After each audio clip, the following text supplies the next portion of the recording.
अस्सलामुअलैकुम दोस्तों, welcome to channel Abidin TV और मैं आपका टीचर अली हसन। दोस्तों, आज मैं आपके लिए क्लास नंबर 9 लेकर आया हूं, जिसमें हम इरेज़र टूल के बारे में पढ़ेंगे।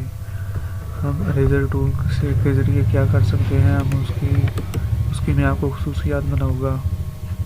इसमें 3 किस्म के इरेज़र इस्तेमाल होते हैं। इसमें 3 किस्म के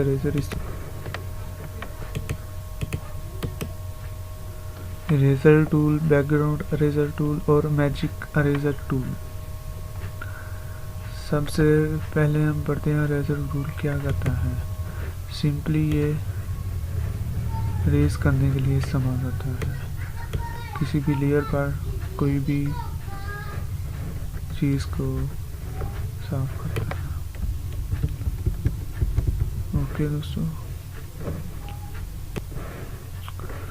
हम देखते हैं। मैं यहाँ पर एक ब्रश टूल के ज़रिए कुछ पेंट करता हूँ, इस तरह से। ये बैग पे मैंने कुछ पेंट किया। अब मैं इसको अरेज करना चाहता हूँ तो मैं क्या करूँगा, सिंपली मैं इरेज़र लूँगा और मैं थोड़ा सा इसको इरेज़र को बड़ा कर लेता हूँ। इसको सिंपली इसको इस तरह से क्लीन कर दूँगा। ये देखिए, ये नीचे वाली भी लेयर को, जो बैकग्राउंड कलर था, उसको भी मिटा रहा है। तो हम इससे बचने के लिए क्या करेंगे, सिंपली पहले एक न्यू लेयर लेंगे। अब उसके ऊपर हम पेंट अगर करना चाहते हैं, इधर ब्रश टूल लेके हम उसके ऊपर अगर पेंट करेंगे इस तरह से, तो अब अगर हम इरेज़र टूल के ज़रिए इसको मिटाना चाहते हैं तो अब ये देखिए, नीचे वाली लेयर बिल्कुल वैसा ही है और ऊपर ये लेयर पर जो हमने ये पेंट किया था उसको मिटा रहा है। पहले यहाँ एक पिक्चर रखी हुई है, इसके देखते हैं हम इसके ज़रिए क्या कर सकते हैं। फर्स्ट ऑफ ऑल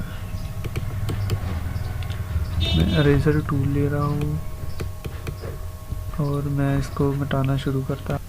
हम इसको इरेज़र करना शुरू करते हैं। फर्स्ट ऑफ ऑल मैं यहाँ से अपना ब्रश चेंज कर रहा हूँ, बैकग्राउंड इरेज़र टूल ले रहा हूँ। इसको अगर हम गौर से देखें तो इसके बीच में एक प्लस का निशान आ रहा है, सर्कल के बीच में। तो मैं इसको इधर से स्टार्ट करता हूँ। जहाँ जैसे जैसे सर्कल आगे बढ़ता जा रहा है, वैसे वैसे बैकग्राउंड भी क्लियर होता जा रहा है, इस तरीके से।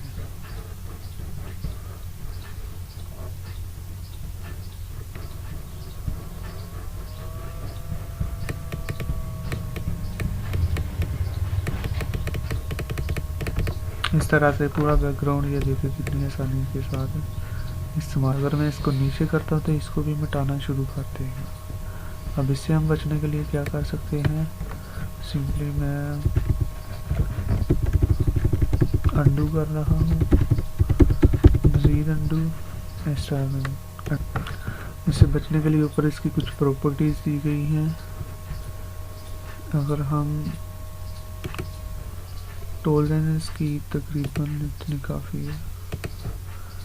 अगर हम इस पर क्लिक करके रखें तो अब अगर हम इरेज़ करना शुरू करें तो ये क्या करें।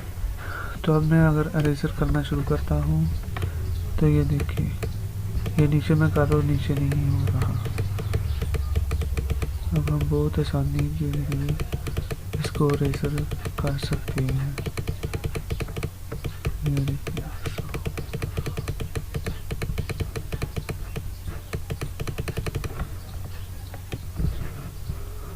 इसको बहुत क्लोजली आप अगर करें तो ये देखिए, ये ऊपर वाले को ही सेलेक्ट करके उसको इरेज कर रहा है, नीचे वाले को इरेज नहीं करता है। जैसे जैसे मैं यहाँ पे क्लिक करता हूँ तो यहाँ पे ये इरेज नहीं करेगा, ये ऊपर से ही ऊपर वाली लेयर से इरेज करेगा।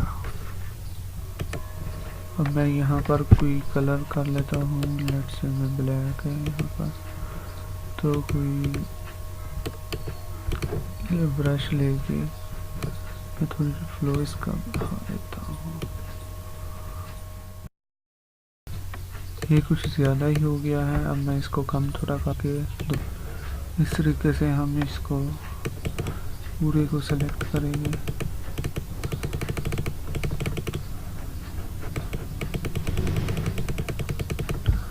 ये कुछ ज़्यादा ही कलर कर रहा है।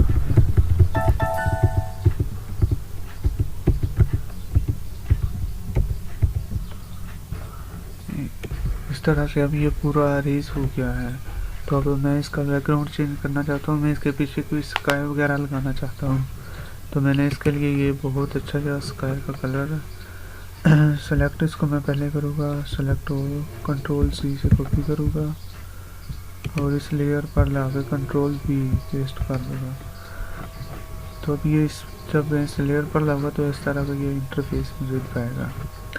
मैंने सिंपली ये जो कलर है स्काई का, इसको बैकग्राउंड पर लगाना है, यानी पीछे लगाना है। तो मैं ये लेयर नीचे लेके आऊँगा और उस लेयर को ऊपर करूँगा सिंपली। ये देखिए, सॉरी, इस तरीके से ये देखिए, इस तरीके से हम अपना बैकग्राउंड कलर चेंज कर सकते हैं। और लास्ट में जो हमारा टूल बचता है वो है मैग्नेटिक लासो टूल। ये लासो टूल क्या करता है, सिंपली मैं अभी दिखाता हूँ आपको। ये सिमिलैरिटी कलर को सेलेक्ट करता है, जो भी कलर मिलते हैं उनको ये सेलेक्ट करके रेज करता। मैं इसकी टोलेंस थोड़ी सी कम कर रहा हूँ और ओपेसिटी इतनी, ये देखिए, ये जितना को इसका कलर सिमिलैरिटी मिलती थी उतने को इसने इरेज कर दिया। अब मैं अगर इसकी अब मैं अगर यहाँ पर क्लिक करता हूँ तो ये इतने कलर को सेलेक्ट कर देगा।